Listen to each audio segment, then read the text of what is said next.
이 시간 주님을 선포하면서 좋으시고 선하시고 인자와 자비가 끝이 없으신 주님을 높여드리면서 나아가기로 묵상하면서 기도하면서 나아가기로 합니다.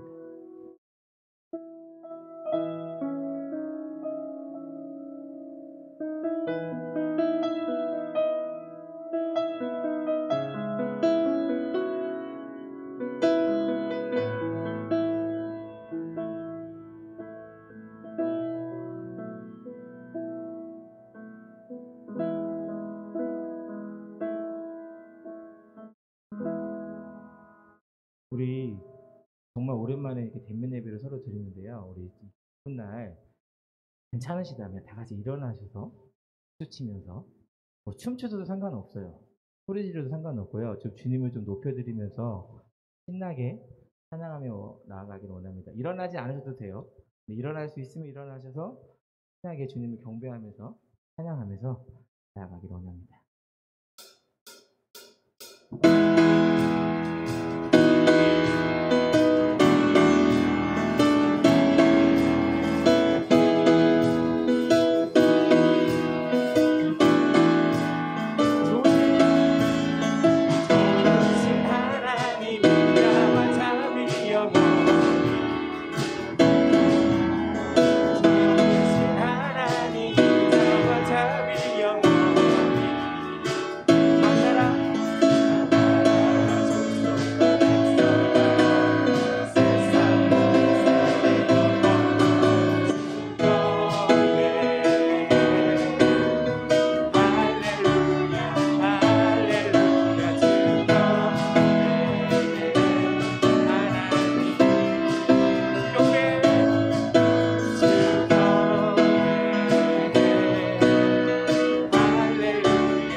내 마음을 가득 채운 주양 찬양과 사랑 어떻게 표현할 수 있나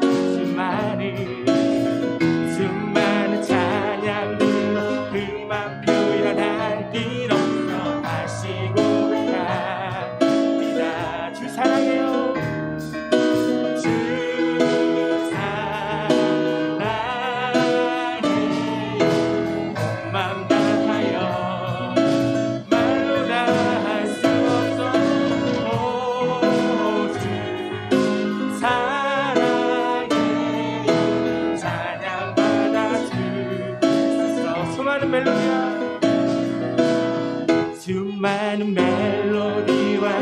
찬양을 드렸지만 다시 고백하기 원하네.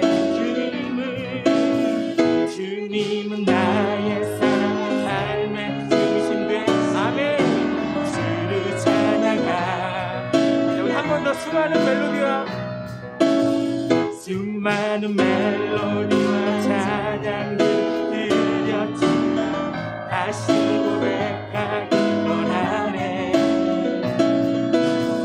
주님은 나의 사랑 삶의 중심 되시고 주를 찬양하리라네. 사랑해요. 주 사랑해 몸만 다하여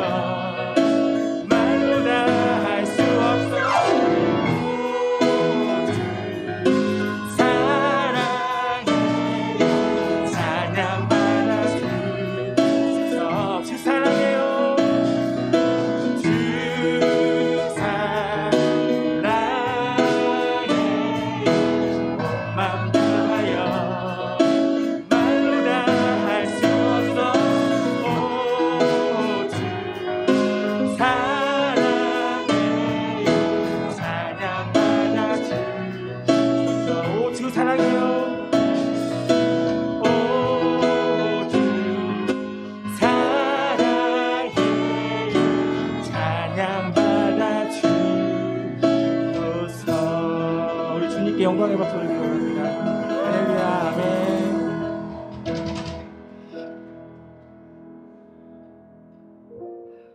우리 한 번 더 묵상하면서 기도하면서 나아가기 원합니다. 지난주 목사님 설교 말씀 혹시 기억나세요? 지난주에 목사님께서 다윗에 대해서 이 말씀을 전하셨는데, 하나님에게 합한 자, 하나님에게 합한 자는 무엇일까, 이렇게 묵상을 많이 하는 한 주가 되었습니다. 사실 다윗이 네가 이제 왕이 될 거야 라고 한 다음에 바로 왕이 된 게 아니었잖아요. 정말 많은 고난과 역경과 또 사울이 이 다윗을 죽이고자 할 때에 도망 다니면서, 근데 참 은혜가 되고 좋았던 게 뭐냐면, 다윗의 인생에 있어서 왜 나는 왕이 되지 못할까? 왜 나는 빨리 왕이 되지 않지? 이게 고민이 아니라, 이런 상황 가운데 과연 내가 하나님과 관계가 올바로 서 있는가? 하나님이 이 상황 가운데 나와 함께 계시는가에 포커스를 두었다고 했습니다.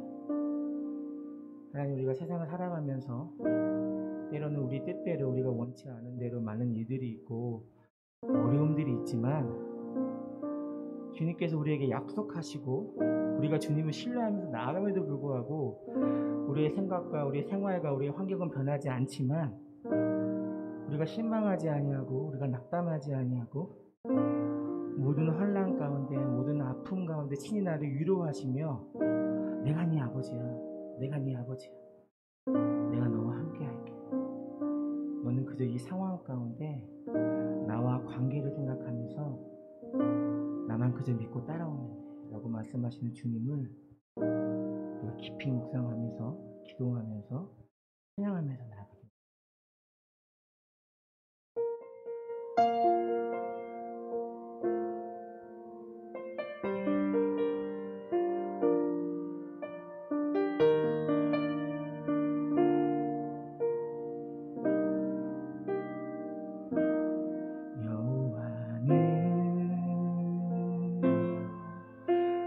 지키며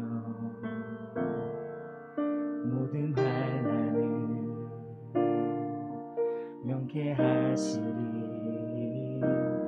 여호와는 매우 편해서 너의 영혼을 지키시리라. 낮에와 밤의 날이 너를 해치 아니하며 언제나 너를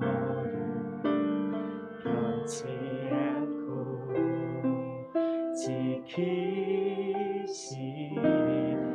다시 한번 여호와는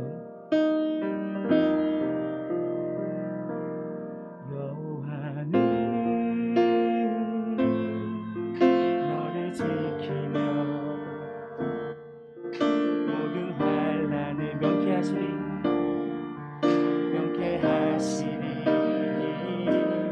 여호와는 내 우편에서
너의 마음을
지키시리라.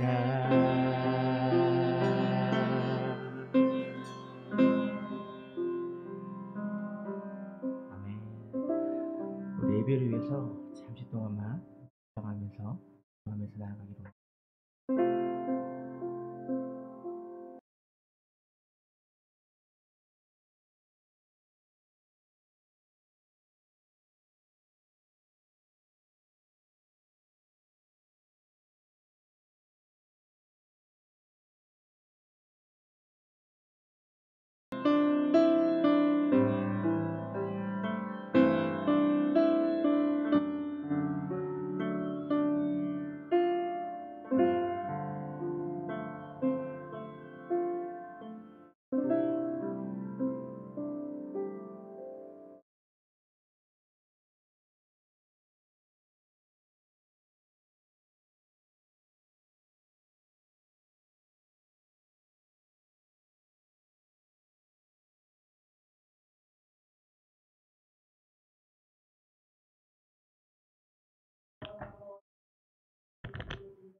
하나님 아버지, 계속되는 코로나 바이러스의 상황 속에서 하나님을 향한 열정이 약해져가는 저희들의 모습을 돌이켜보며 저희 자신들을 반성해 봅니다. 모든 성도들이 어렵고 힘든 상황 속에서도 살아계신 하나님을 바라보는 믿음이 더욱 충만케 하여 주옵소서. 더욱 주님을 의지하고 모든 환경 속에서 주어지는 환난과 어려움을 주님께 맡길 수 있는 담대한 믿음도 허락하여 주시기를 원하오며 기도드립니다. 그래서 온 성도들이 예수 그리스도 안에서 하나로 연합하여 예수님의 이름으로 서로를 축복하고 격려하면서 결국에는 승리의 길로 나아가는 교회가 되기를 간절히 소망합니다. 이 시간 살아계신 하나님의 말씀을 대언하시는 목사님께 성령의 충만함을 더하여 주셔서 전하시는 말씀을 통해 온 성도들이 하늘의 일을 경험하고 담대한 믿음을 누리는 복된 은혜의 시간이 될 수 있기를 원하오며 기도드립니다. 이 시간 어려운 시기를 살아계신 하나님 말씀으로 이겨내게 하셔서 성도들의 모든 삶의 현장에서 아름답고 소망 가득한 귀한 간증이 넘쳐나게 하옵소서. 하나님 아버지, 지금 이 시간에도 질병에 시달리는 이들을 위하여 치료와 방역에 애쓰고 수고하는 이들을 위로하여 주시고 하루속히 이 어려운 상황이 일상으로 회복될 수 있도록 주님께서 강권으로 간섭하여 주시옵소서. 하나님 아버지, 이 자리에 참석한 주님의 자녀들 각자의 기도 제목을 가지고 주님께 간구합니다.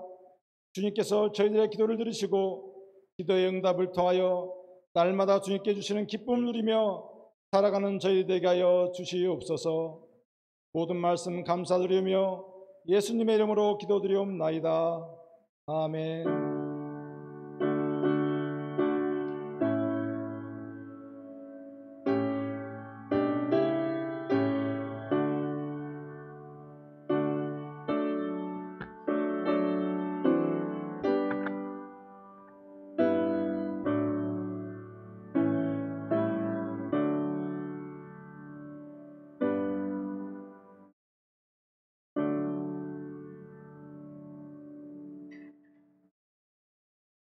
네, 감사합니다.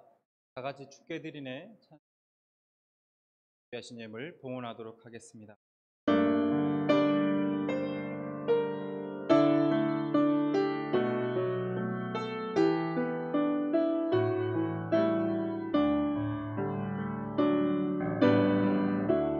내가 가진 것 중에서 가장 소중한 것은 우리 사는 동안에 가장 소중한 주님께 기꺼이 드리네. 모두 드리네. 넉넉히 받으신 주께 드리네.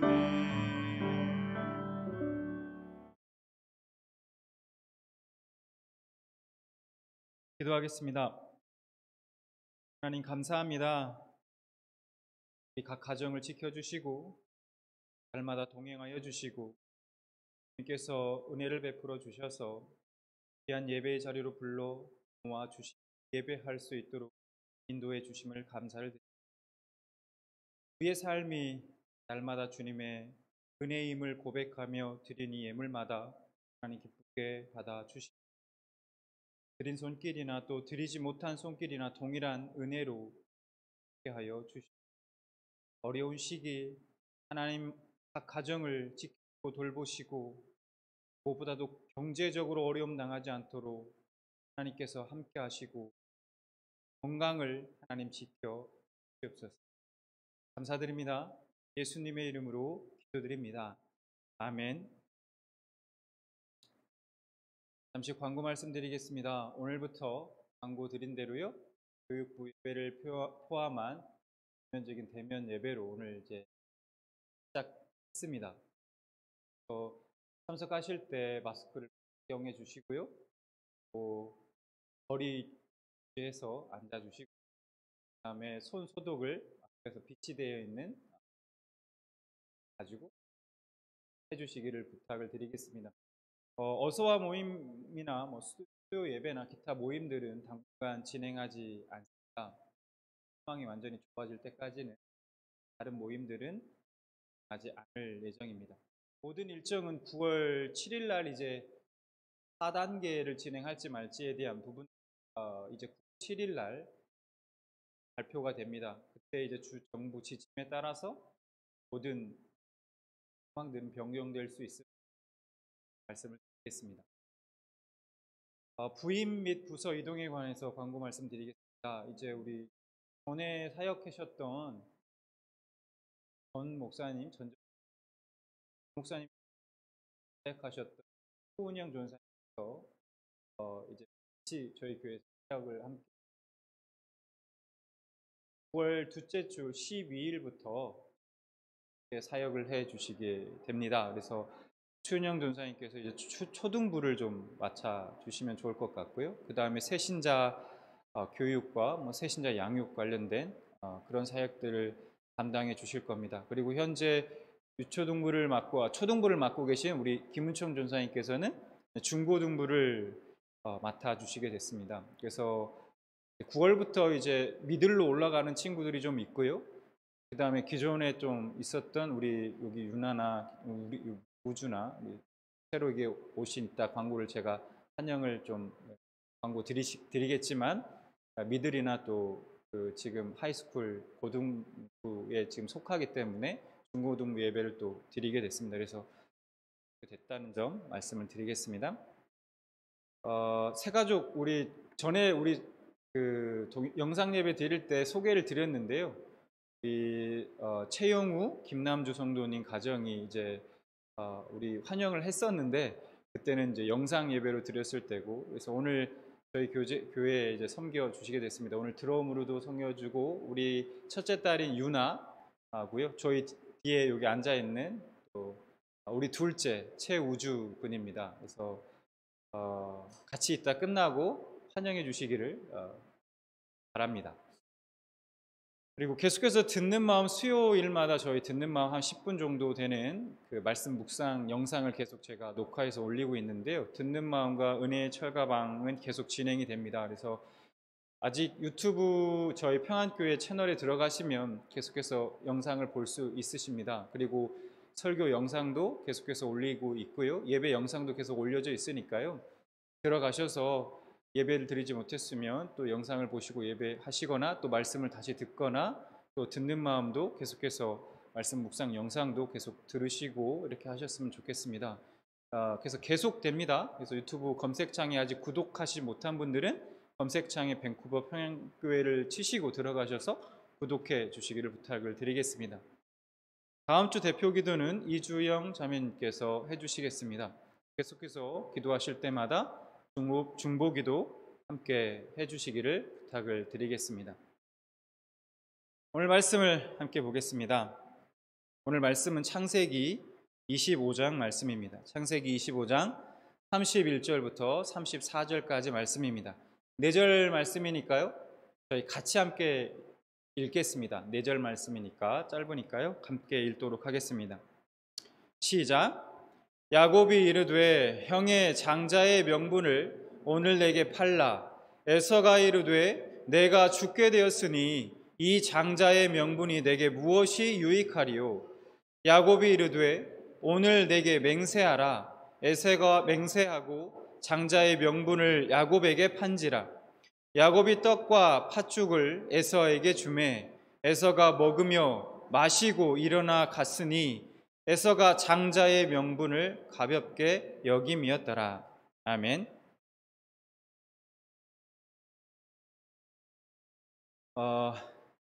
1년 반 만입니다. 그래도 저희가 대면 예배로 드리겠다라고 이렇게 말씀을 드리고 대면 예배를 다시 시작한 것이 1년 반 정도 된 것 같습니다. 우리가 좀 우선은 좌우 옆 뒤 보시면서 우리 한번 인사했으면 좋겠습니다. 그동안 애쓰셨습니다. 축복합니다. 저 인사 한번 할까요? 한번 아이 컨택 하시고 인사 한번 해주시면 좋겠습니다. 이제 오늘 좀 부득이하게 여러 스케줄 때문에 참석하지 못하신 성도님들도 계십니다. 다음 주에는 좀 다 참석하신다고 말씀을 해주셨는데요. 좀 감회가 새롭습니다. 그동안 좀 애쓰셨고 그렇습니다. 근데 아직 뭐 저희가 안심할 단계는 아니죠. 다시 확산 추세에 있는 것이 사실입니다. 그래서 우리가 여러 가지 좀 염려되는 마음도 있고 하지만 우리가 우리의 신앙을 이럴 때일수록 하나님 앞에 잘 붙들고 우리 신앙을 좀 지켜가기를 소망합니다. 하나님의 말씀을 잘 붙들고 매일의 삶 속에서 우리가 애쓰고 힘쓰면서 더욱더 우리가 하나님과의 관계에 거의 집중하고 우리의 신앙을 좀 잘 지켜가시기를 좀 부탁을 드리겠습니다. 더 예배에 좀 힘쓰고 할 수 있기를 더불어서 부탁을 드리겠습니다. 여러분, 제가 하나의 장면을 좀 상상해 보았습니다. 실제 있었던 일은 아니고요. 상상을 해본 겁니다. 어느 날 장사꾼 한 사람이 길을 가다가 어떤 집으로 들어갑니다. 들어가서 마당에 딱 보니까 개 밥그릇이 하나 놓여져 있는 거예요. 그래서 그 개 밥그릇을 그 집주인에게 말합니다. 내가 이거 30만 원 줄 테니까 나한테 팔라 라고 이야기합니다. 집주인이 이 속으로 이게 웬 횡재인가 아침부터 라고 생각하면서 기쁜 마음으로 그 개 밥그릇을 팔았습니다. 그런데 나중에 알고 보니까 그 개 밥그릇이 고려 청자였던 것이죠. 제가 상상해서 말씀드린 그냥 얘기입니다. 근데 제가 우연히 옛날 기사를 보다가요, 실제로 이와 비슷한 일이 있었던 것을 발견했습니다. 전남 신안군 증도라는 곳에서요, 이 어부들이 옛날부터 물고기를 잡을 때 이제 그물을 던지지 않습니까? 그물을 던지고 이제 올리면 심심치 않게 도자기들이 걸려 올려왔답니다. 그래서 이제 이 어부들이 좋은 것들은 집에 가져다가요, 개 밥그릇이나 요강으로 사용했다고 합니다. 그리고 덜어는 엿장수에게 엿을 받고 먹기도 그렇게 했다고 합니다. 여러분, 비록 제가 상상으로 말씀드린 것이지만, 이야기이지만 그 개 밥그릇을 판 주인이 나중에 그것이 고려 청자였다는 사실을 알았을 때 여러분 얼마나 후회했겠습니까? 아마 그날 밤에는 잠을 제대로 자지 못했을 겁니다. 반면에 그 장사꾼은요, 어떤 생각을 했을까요? 조금 이제 그 주인의 집, 이제 개 밥그릇 주인과의 거리가 좀 더 멀어지기 시작했으면 안 보일 때쯤 얼마나 쾌재를 부르고 펄쩍펄쩍 뛰면서 이게 웬 횡재인가 기뻐했을 겁니다. 두 사람이 각각 이런 다른 결과를 맞이하게 된 이유가 무엇입니까? 간단하죠. 소중한 것, 가치 있는 것, 그것을 알아볼 수 있는 눈이 있느냐 없느냐, 바로 그 차이였습니다. 자신이 가지고 있는 것, 그것이 얼마나 귀하고 가치 있는 것인지 모르면요, 그냥 개 밥그릇으로 요강으로 쓴다는 거예요. 그리고 그냥 엿장수에게 엿으로 바꿔 먹는다는 것이죠. 오늘 본문 말씀에서요, 비슷한 일이 벌어졌습니다. 이삭에게는 아들이 둘 있었습니다. 이 두 아들은 쌍둥이로 태어났는데요, 형의 이름은 에서이고 그 동생의 이름은 야곱입니다. 어느 날 사냥꾼인 형 에서가 들에서 열심히 사냥하고 돌아왔는데 너무 피곤한 겁니다. 피곤하고 배가 너무 고픈 거예요. 그런데 그때 마침, 물론 동생 야곱이 의도했는지는 모르겠어요. 약간 의도한 냄새가 좀 나긴 합니다. 근데 그러한 언급은 없기에 어쨌든 그때 마침 동생 야곱이 죽을 이렇게 쓰고 있는 겁니다. 그래서 형 에서가 동생 야곱에게 야, 그 죽을 좀 나한테 줘라. 주어서 나로 좀 먹게 해달라. 이렇게 이제 요구합니다. 그래서 오늘 본문 25장 29절과 30절을 보면 이렇게 말씀하죠. 이야기합니다. 야곱이 죽을 쏘았더니 에서가 들에서 돌아와서 심히 피곤하여 야곱에게 이르되 내가 피곤하니 그 붉은 것을 내가 먹게 하라 한지라. 그러므로 에서의 별명은 에돔이더라. 자, 그런데 이렇게 요구를 했더니 야곱이 에서의 요구에 죽을 그냥 주지 않고요, 한 가지 제안을 합니다. 딜을 해요. 31절, 야곱이 이르되 형의 장자의 명분을 오늘 내게 팔라, 이렇게 딜을 합니다. 내가 형에게 죽을 줄 테니, 좋습니다, 죽을 줄 테니 형이 갖고 있는 그 장자의 명분, 즉 장자권을 나에게 팔라는 것입니다. 자기에게 팔라는 거예요. 자, 그러면 여기서 우리가 알아야 할 것은 이 장자권이 도대체 뭐길래 야곱은 그것을 탐을 내고 그것을 자신에게 팔라고 얘기한 걸까 하는 것이죠. 자, 이스라엘 가정에 장남으로 출생한 자가 갖는 특권과 책임을 말합니다. 자, 그것을 구체적으로 그 내용을 좀 살펴보면 이렇습니다. 첫 번째는 부친의 뒤를 이어서 한 가정의 주관자가 되는 통솔권을 가지게 돼요. 그러니까 아버지가 가지고 있는 모든 법적인 권한을 법적으로 이제 계승하게 되는 겁니다. 자, 두 번째는 아버지가 남기는 그 유산의 두 몫을 분배받을 수 있는 권리를 갖게 됩니다. 장자에게는 다른 자녀들에게 돌아가는 유산의 2배를 받을 수 있는 권한이 주어집니다. 세 번째는 한 가문의 제사장적인 직분을 수행하게 됩니다. 그래서 가정을 대표하는 예배의 주관자가 되는 것이 바로 이 장자권을 가진 사람의 갖고 있는 권한이라는 것이죠. 이것을 한마디로 요약하면 하나님과의 믿음의 관계, 곧 언약의 관계에서 영적 축복의 모든 권한, 그리고 한 가문의 축복 권한을 가지는 것이 바로 이 장자권이라는 것입니다. 야곱이 지금 내가 죽을 줄 테니 이런 장자권을, 장자의 명분을 자신에게 달라고 지금 요구한 것입니다. 자, 그러면 이런 요구에 대해서 형 에서가 어떻게 대답했을까요? 32절과 33절을 보면 이렇게 에서가 얘기합니다. 에서가 이르되 내가 죽게 되었으니 이 장자의 명분이 내게 무엇이 유익하리요? 야곱이 이르되 오늘 내게 맹세하라. 에서가 맹세하고 장자의 명분을 야곱에게 판지라. 이게 무슨 얘기입니까? 지금 에서의 말이, 지금 에서의 말은 내가 지금 당장에 배고파 죽겠는데, 내가 지금 너무 죽을 것 같아. 뭐 진짜 죽겠습니까? 그 정도 배고프다는 얘기겠죠. 내가 정말 배고파 죽겠는데 이 장자의 명분, 이까짓 거 이게 뭐가 중요하냐, 뭐 이런 말입니다. 그리고는 맹세까지 하면서 그 장자권을 동생인 야곱에게 넘겨주게 됩니다. 여러분, 맹세까지 했다는 건 무슨 얘기입니까? 완전히 진짜 도장을 꽉 찍어가지고 넘겼다는 얘기일 거예요. 에서가 자신의 동생 야곱에게 장자권을 죽 한 그릇에 팔아 넘긴 이유가 무엇입니까? 성경은 이렇게 얘기하고 있습니다. 34절. 야곱이 떡과 팥죽을 에서에게 주매 에서가 먹으며 마시고 일어나 갔으니 에서가 장자의 명분을 어떻게 여겼다고요? 가볍게 여김이었더라. 이렇게 말씀하고 있습니다. 여기서 가볍게 여기다를 원문의 뜻으로 어떤 뜻을 갖고 있는지 좀 살펴봤습니다. 원문의 뜻을 보니까 여기에 쓰인 단어가 업신여기다, 경멸하다라는 뜻을 가지고 있어요.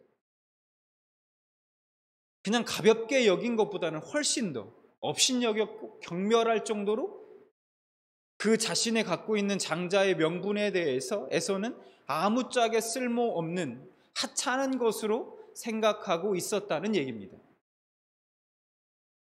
자, 히브리서 12장 16절을 보면 이런 에서에 대해서, 이런 에서의 행동에 대해서 이렇게 말씀하고 있습니다. 히브리서 12장 16절. 음행하는 자와 혹 한 그릇 음식을 위하여 장자의 명분을 판 에서와 같이 망령된 자가 없도록 살피라. 성경은 에서의 장자권을 판 행위에 대해서 뭐라고 말씀합니까? 망령된 자다, 이렇게 평가하고 있다는 거예요. 아주 혹독한 평가를 내리고 있습니다. 여러분, 사실 에서가 장자권을 죽 한 그릇에 판 행위도 그 자체도 문제지만 정말 더 문제는 이 사건을 통해 우리가 알 수 있는 것은 그가 평소 장자권이나 하나님의 약속을 얼마나 하찮게 생각하고 업신여겼는지 알 수 있다는 것입니다. 단순한 하나의 사건, 에피소드일지는 모르지만 에서의 이 사건을 통해서 에서의 가치관, 그가 어떠한 가치관을 가지고 있는지 너무나도 잘 보여주고 있다는 것이죠.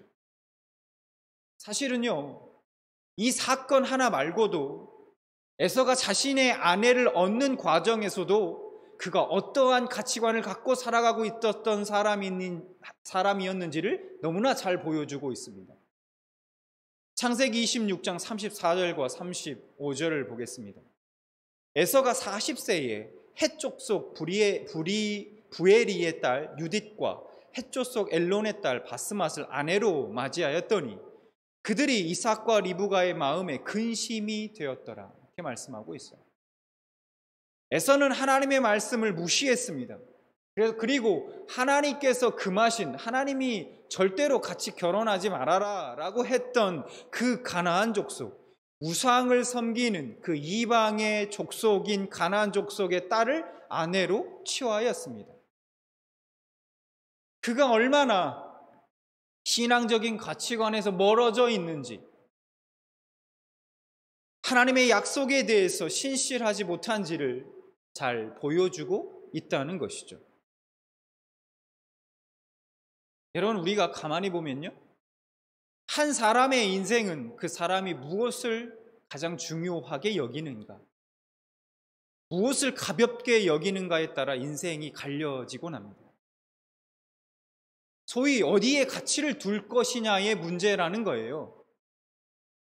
그런 의미에서 오늘 본문은요, 단순히 장자권을 사고 팔았다는 얘기가 아닙니다.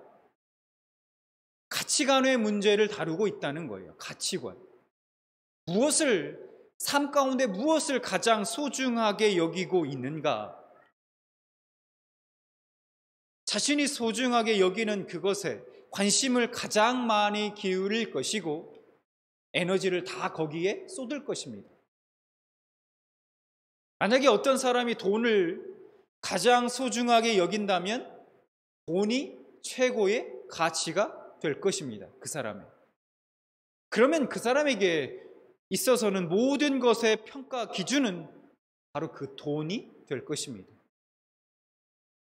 그래서 그 사람은 자신의 최고의 가치로 여기는 그 돈을 얻기 위해선 모든 것을 희생할 수도 있는 바로 그런 삶을 살게 된다는 것이죠.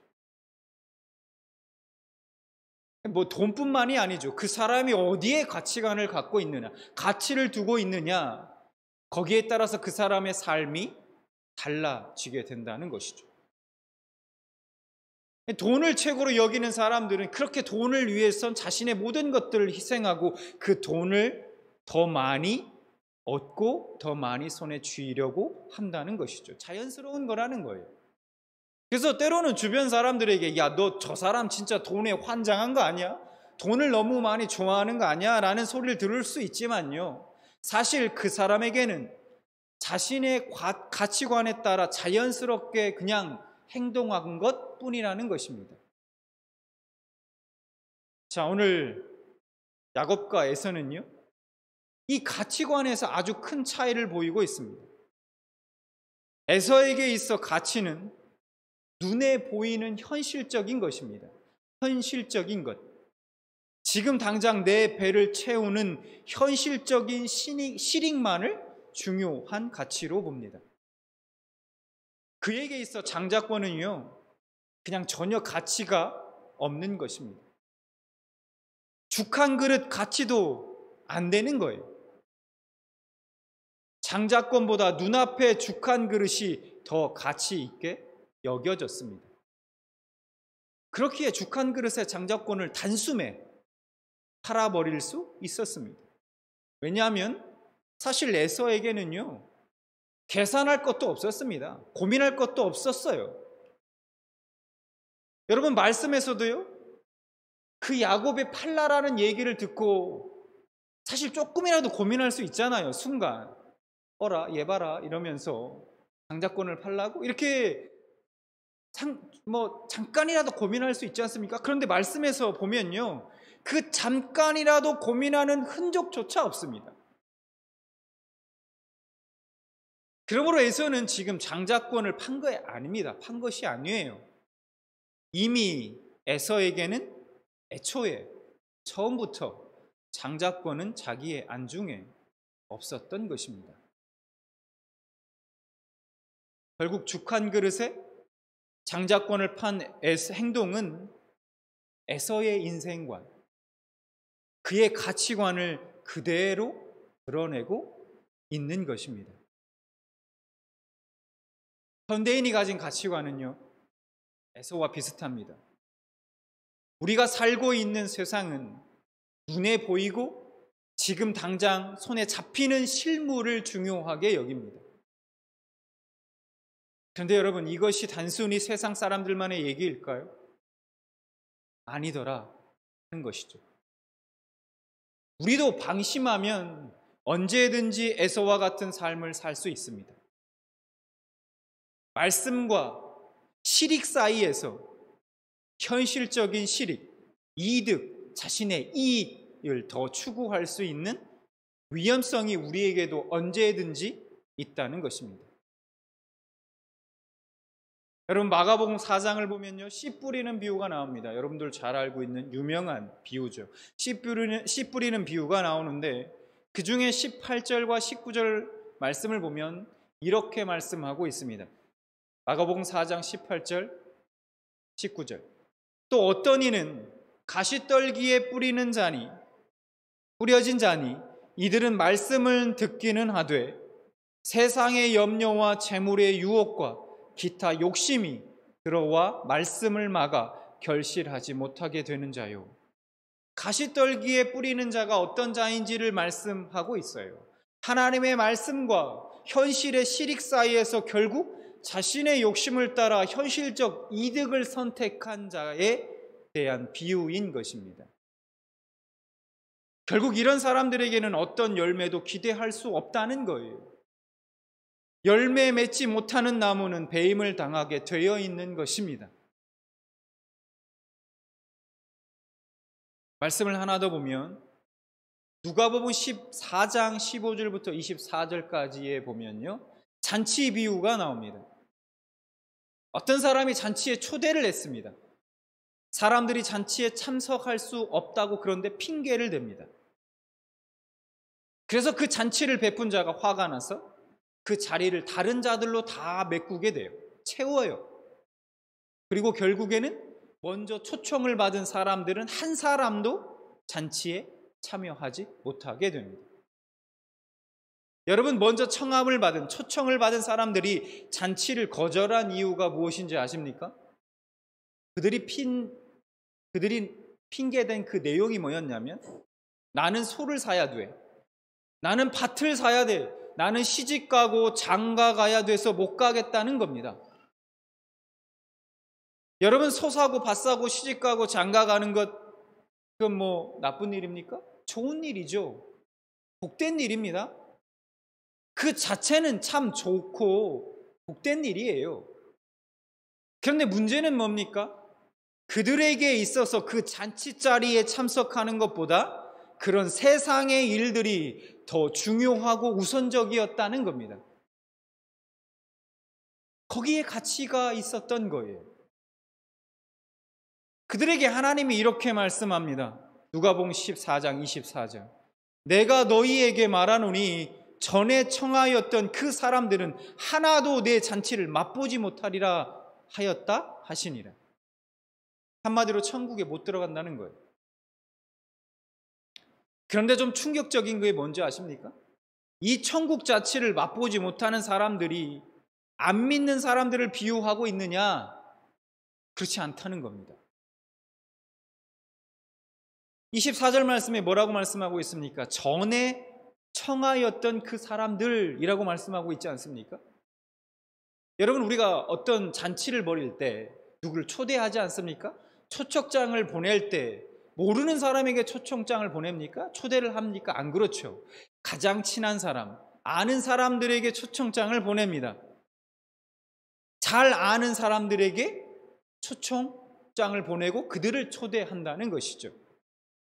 그러니까 말씀을 보면 그 잔치를 베푼 사람, 즉 하나님과 그 초청받은 사람들은 서로 이미 알고 있던 사람들이라는 것을 우리는 말씀 속에서 알 수 있다는 것입니다. 그러므로 이 비유는 믿지 않는 사람들에 대한 비유가 아니라 믿는 사람들에 대한 비유라는 거예요. 우리가 이 말씀을 생각해 봐야 합니다. 자, 에서와 달리 그러면 야곱은 어땠습니까? 야곱의 핵심적 가치는 장자권에 있었습니다. 야곱은 그 장자권이 얼마나 소중한 것인지 알고 있었습니다.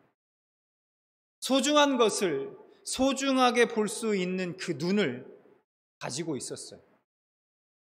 그래서 그는 장자권의 모든 것을 걸었습니다. 그러면 이제 궁금한 것은 야곱은 어떻게 장자권에 대한 그 소중함을 알고 있었을까? 그 장자권을 소중하게 볼 수 있는 그 눈을 가지고 있었을까 하는 겁니다. 성경에는 사실은요, 이 이유에 대해서 정확하게 명확하게 말씀해 주고 있지는 않습니다. 다만 저는 그 이유를 오늘 본문 말씀인 창세기 25장 27절 말씀에서 좀 유추해 볼 수 있었습니다. 27절 말씀을 좀 보겠습니다. 그 아이들이 장성함에 예서는 익숙한 사냥꾼이었으므로 들사람이 되고 야곱은 조용한 사람이었으므로 장막에 거주하니 라고 말씀하고 있죠. 자, 이 말씀으로 인해서 많은 분들은요, 야곱에 대해서, 야곱의 성향에 대해서 이야기합니다. 야곱에 대해서 내성적이고 그런 조용한 사람이었다라고 이렇게 이야기합니다. 그런데 우선 우리가 이 조용한이라고 번역된 히브리어 탐이라는 이 단어를 좀 볼 필요가 있습니다. 이 단어가 원래 무슨 뜻을 가지고 있느냐? 순전한, 온전한, 완전한 이런 뜻을 가지고 있습니다. 그래서 예를 들면 욥기 1장 1절에 보면 욥에 대해서 이렇게 소개하고 있습니다. 그 사람은 온전하고 정직하여 하나님을 경외하며 악에서 떠난 자라 라고 말씀하고 있죠. 거기에서 보면 온전하고 라고 말하고 있는 이 부분에 바로 이 탐이라는 단어가 동일하게 쓰였다라는 것이죠. 그러니까 27절에 야곱은 조용한 사람이었으므로 라는 이 부분은 야곱은 온전한 혹은 완전한 순전한 그런 사람이었다라고 번역하는 것이 좀 더 맞는 번역이라고 생각합니다. 자, 어쨌든 야곱은 도덕적으로나 의식적으로나 온전한 사람 혹은 완전한 사람이었다는 뜻인 거예요.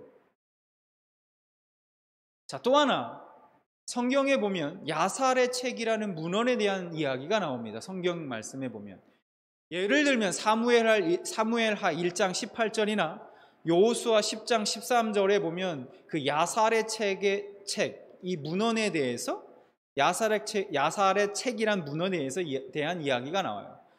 예를 들면 사무엘하 1장 18절을 보면 명령하여 그것을 유다 족속에게 가르치라 하였으니 곧 활노래라 야살의 책에 기록되었으되, 그리고 여호수아 10장 13절에도 보면 야살의 책에 태양이 중천에 머물러서 거의 종일토록 속히 내려가지 아니하였다고 기록되지 아니하였느냐 이렇게 말씀하고 있어요. 이 야살의 책은요 어떤 거냐, 이 문헌은 어떤 것이냐, 창세기부터 사사기 1장까지의 이야기를 다루고 있고요, 성경에 짧게 나오거나 성경에는 나오지 않는 그런 사건들 사이의 이야기들을 기록하고 있다는 거예요. 특히 창세기의 내용 같은 경우는 성경보다 약 2배 정도 더 많은 정보를 담고 있기도 합니다. 그런데 AD 90년경에 유대 랍비 회의에서 그러한 책들은 부분적으로 참고는 할 수 있지만 정경적인 가치는 떨어진다고 판단되어서 결국은 성경에서는 배제되었습니다. 그렇지만 이 야살의 책은요, 한글 성경이나 영어 성경으로는 알 수 없는 성경 원본의 그 히브리적 개념을 잘 설명해 주고 있다는 거예요. 그래서 우리가 참고할 만은 하다라는 것이죠. 자, 그러니까 이 야살의 책에 보면 창세기 25장 27절, 저희가 함께 앞서 봤던 27절 말씀이요. 다시 보면 요 말씀. 이 말씀이 야살의 책 26장 17절에는 어떻게 기록되어 있느냐 하면은 이렇게 기록되어 있습니다. 야곱은 온전하고 지혜로운 자로 장막 안에 거하며 양떼를 먹이고 주의 교훈과 그의 아버지와 어머니의 명령을 배웠다. 이렇게 기록되어 있습니다. 야곱이 장막 안에 거하며 무엇을 했는지 좀 더 구체적으로 우리에게 설명해 주고 있습니다. 주의 교훈을, 하나님의 말씀을, 그 말씀에 대해서 아버지와 어머니로부터 계속해서 가르침을 받았다는 것입니다. 여러분, 저는 여기서 야곱이 어떻게 장자권을 소중하게 생각하고 그것을 자신이 갖기를 원했는지 그 힌트를 얻을 수 있었습니다. 물론 그가 장자권을 얻는 과정 모두 그 과정이 다 정당화하다 그렇게 이야기하는 것은 아닙니다. 어쨌든 그것을 전제로 하고 야곱은 어떻게 소중한 것을 소중하게 볼 수 있는 눈, 그 지혜를 가지게 됐는가? 그것은 바로 야곱은 항상 하나님의 말씀을 배우고 그 명령에 순종하는 삶을 살았기 때문이라는 것이죠. 한마디로 그는 하나님을 가까이 하는 삶을 살았던 것입니다. 그래서 그는 육적인 것보다는, 세상적인 것보다는 영적인 것에 관심을 가지고 있었고 장자권이 얼마나 중요한 것인지 알게 되고, 그래서 그는 하나님의 축복이 담긴 장자권을 붙들고 결코 놓지 않았던 것입니다. 여러분들은 소중한 것을 소중하게 볼 수 있는 눈, 그 지혜를 가지고 있습니까? 지금 여러분에게 있어서 가장 소중하고 가치 있는 것은 무엇입니까? 골로새서 2장 2절과 3절 보면 이렇게 말씀합니다. 이는 그들로 마음의 위안을 받고 사랑 안에서 연합하여 확실한 이해의 모든 풍성함과 하나님의 비밀인 그리스도를 깨닫게 하려 함이니 그 안에는 지혜와 지식의 모든 보화가 감추어져 있느니라. 성경은 예수님을 하나님의 비밀이라고 가르쳐 줍니다. 세상에는 이 비밀을 알고 사는 사람이 있고 모르고 사는 사람이 있습니다. 예수님을 믿는 사람들은 그 비밀을 발견한 사람들입니다. 그 놀라운 비밀, 예수 안에는 지혜와 지식의 모든 보화가 감춰져 있다고 말씀합니다. 예수 안에는 재물, 명예도, 권세도, 건강도, 기쁨도, 행복도 담겨져 있습니다.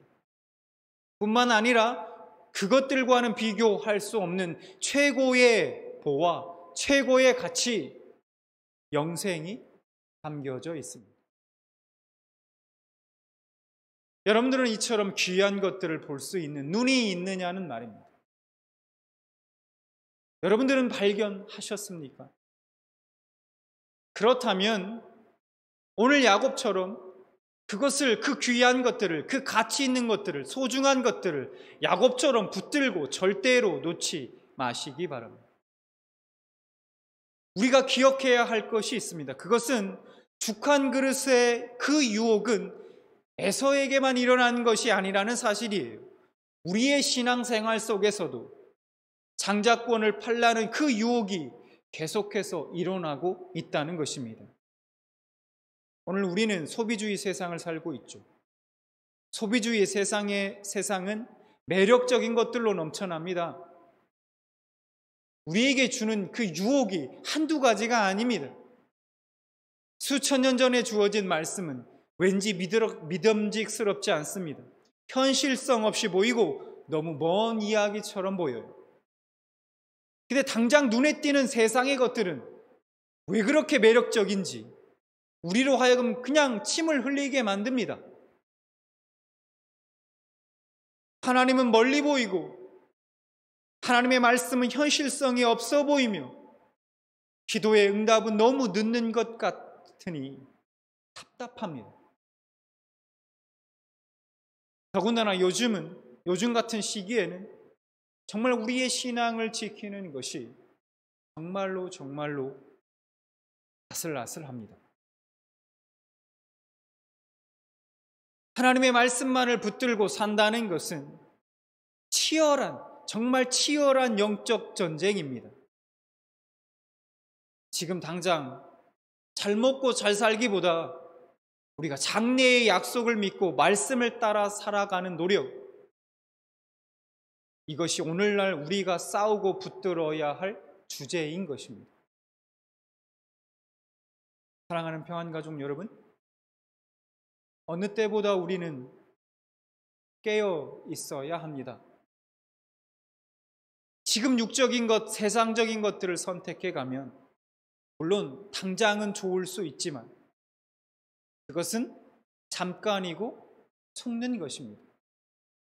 순간의 만족 때문에 영원한 것을 잃어버리는 것입니다.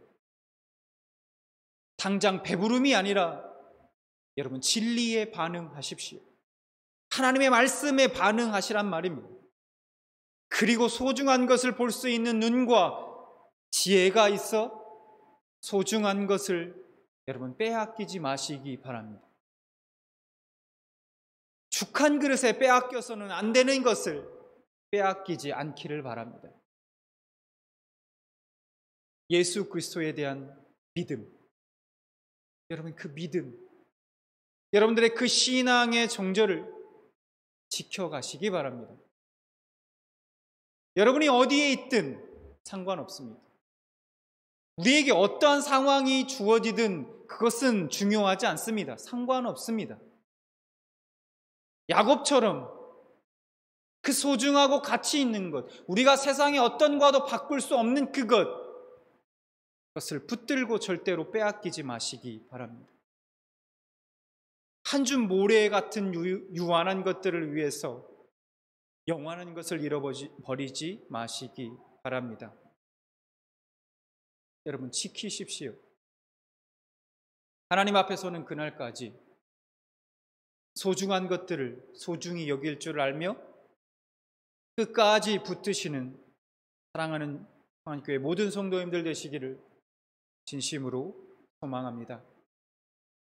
이 시간 우리가 오늘 말씀을 기억하면서 여러분들에게 각자에게 주신 은혜들이 붙들고 기도하기를 소망합니다.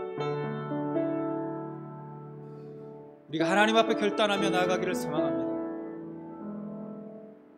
어떠한 현실 속에서도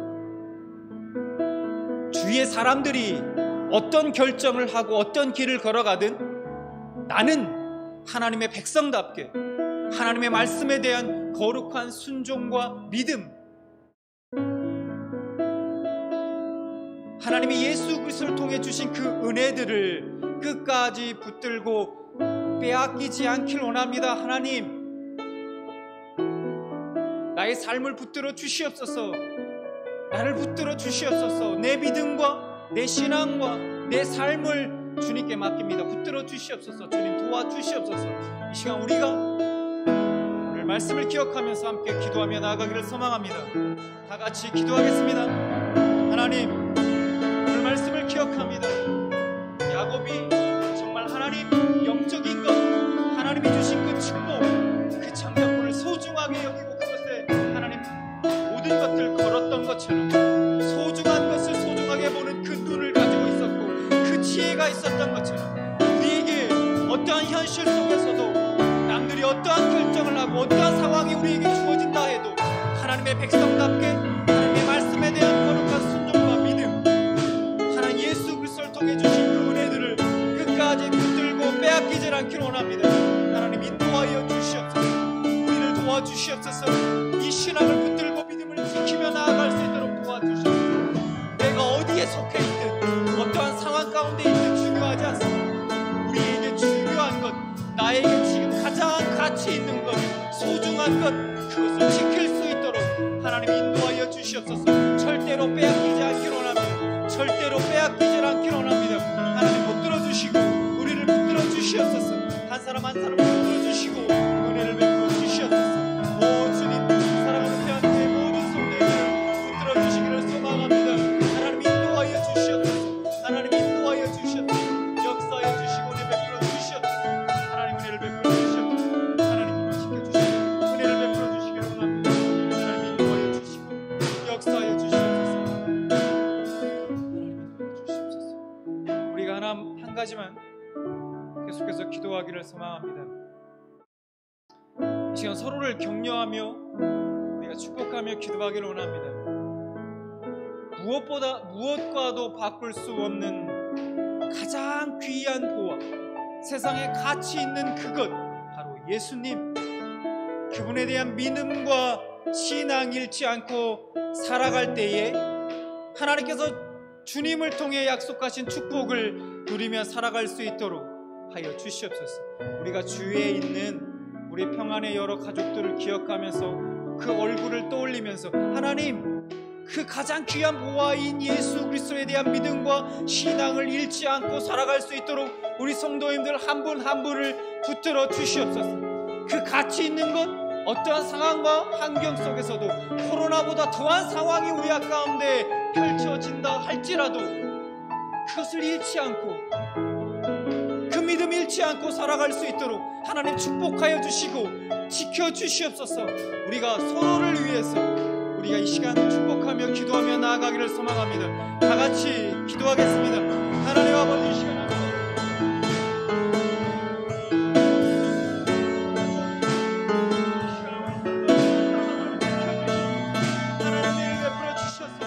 세상의 어떤 것과도 바꿀 수 없는 가장 귀한 보화이신 예수 그리스도, 그분에 대한 믿음과 신앙을 지키며 살아갈 수 있도록, 잃지 않고 살아갈 수 있도록 하나님 은혜를 베풀어 주시옵소서. 하나님 역사하여 주시옵소서. 하나님 축복하여 주시옵소서. 코로나보다 더한 힘든 상황과 힘든 역경이 우리 가운데 펼쳐질지라도 사랑하는 우리 평안교회 한 사람 한 사람, 우리 성도님들 한 분 한 분은 절대 그 믿음과 신앙을 잃지 않고 살아갈 수 있도록 하나님 축복하여 주시옵소서. 예수 그리스도를 통해 우리에게 허락하신 그 은혜를 부어주시고 그 믿음을 허락하여 주시옵소서. 하나님 역사하여 주시고 은혜 베풀어 주시옵소서. 하나님 역사하여 주시고 은혜 베풀어 주시옵소서. 하나님 인도하여 주시옵소서. 하나님 역사하여 주시고 은혜 베풀어 주시옵소서. 하나님 인도하여 주시고 인도하여 주시옵소서. 하나님 역사하여 주시고 인도하여 주시옵소서. 하나님 역사해 주시고 은혜 베풀어 주시옵소서. 은혜 주시옵소서. 하나님 도와주시고 은혜 주시옵소서. 도와주시옵소서.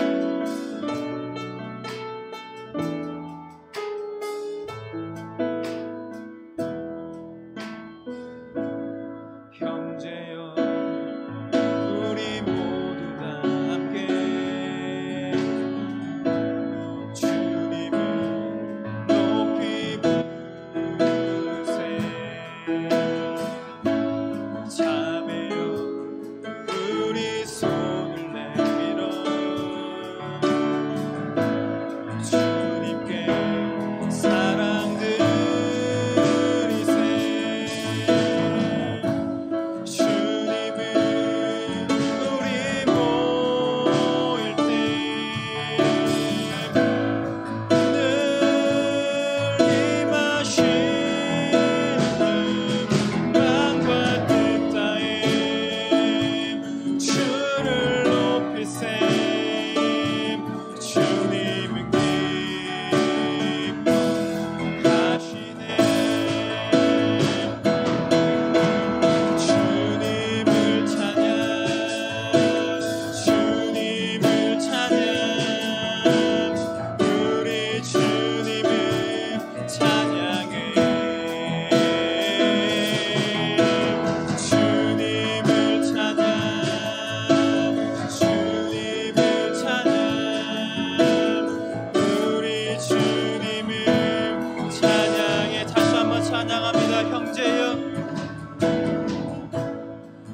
기도합니다. 힘든 상황 속에서 지금까지 각 가정을 지켜주신 하나님, 성도님 한 분 한 분을 지켜주신 하나님, 감사를 드립니다. 먼저 그동안 혹 게으르고 나체함에 빠져 하나님 없는 현실에 동화되어 가고 있지는 않았는지, 신을 위한 죽한 그릇과 바꾸진 않았는지 돌아봅니다. 하나님 용서하여 주옵소서. 이제 다시 신앙의 허리띠를 동이고 다시 하나님을 향한 창문을 활짝 열기를 원합니다. 하나님의 말씀을 의지하고 우리의 믿음과 신앙의 발걸음을 내딛길 원합니다. 우리의 믿음과 신앙을 지켜주시고 하나님 사랑하는 우리 평안의 모든 성도님들을 축복하여 주옵소서. 예수님의 이름으로 기도드립니다. 아멘. 다 같이 자리에서 일어나셔서 결단의 찬양하신 후에 또 오늘 예배를 마치겠습니다.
이제는 예수 그리스도의 은혜와 하나님 아버지의 극진하신 사랑하심과 성령님의 교통하심이 어떤 상황이든 어떤 환경에 처하든 예수 그리스도에 대한 믿음, 그 신앙을, 영원한 것들을 절대로 육신을 위한 세상적인 것과 바꾸지 않으리 하지만 사랑하는 평안교회 모든 성도님들과 그 가정과 일터 위에 이제로부터 영원토록 함께 있을지어다. 아멘.